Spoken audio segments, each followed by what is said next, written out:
So previously we integrated CSS into this web page. In this video I'm going to integrate JavaScript.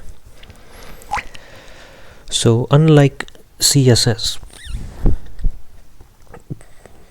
you don't put JavaScript inside the head element, you put it just before the body ends. So you put use the script tag for this purpose, and script tag, unlike the link tag, is not a self-closing tag, so you need to have an end tag as well. So that's script. Then you can, of course, there's two ways of integrating JavaScript. One way is using the inline, where you have functions like onclick, on listen. I think there's a function, but that's not really used that much. Okay, so if I have onclick right now, like this button, I click this button, you can see it does nothing but click me. So where is click me? Here. So if I say on click, it's an attribute, okay, that uses JavaScript. So here I'm going to write some code in JavaScript like that, alert, and I'm gonna write something, you pressed me, like that. So let's see now, refresh, and I'm gonna click it, and of course it doesn't work.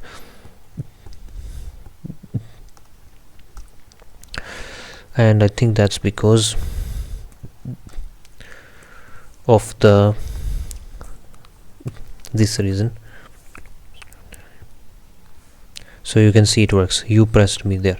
We integrated JavaScript. The reason it wasn't working is because of these inverted commas. They were the same.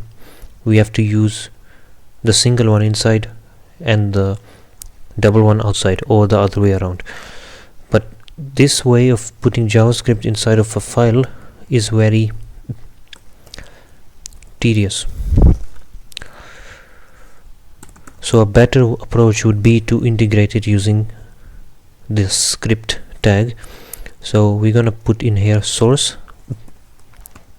okay, and source would be just the path to which it is. So my script tags is located in the same directory as the file, the HTML file. So I'm just gonna say script, it's gonna be script.js.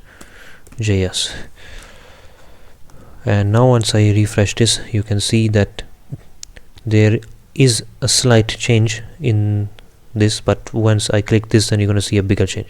So you can see it changed the color to something else.